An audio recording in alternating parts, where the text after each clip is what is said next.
Влегуваме ли во реприза на нуклеарната параноја од минатиот век?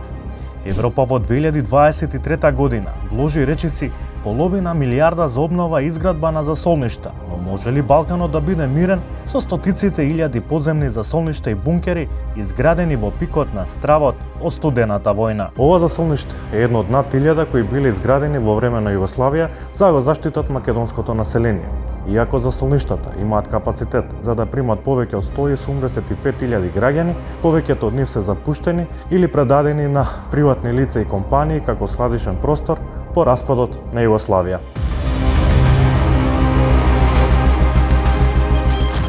На балканска територија најпознат е бункерот на Тито во Коњец, во близина на Сараево. Атомска ратна команда, чинела над тогашни 4 милиарди долари.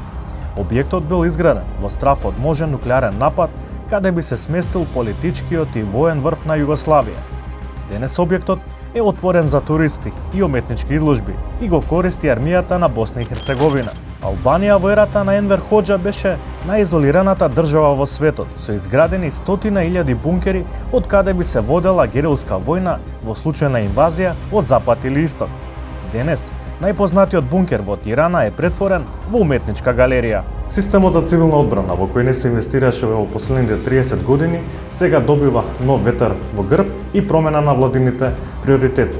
Но за разлика од пикот во екот на студената војна, сега двигател на растот е приватниот капитал. Индустријата за изградба на нуклеарни бункери и засолништа вреди над 10 милиарди евра.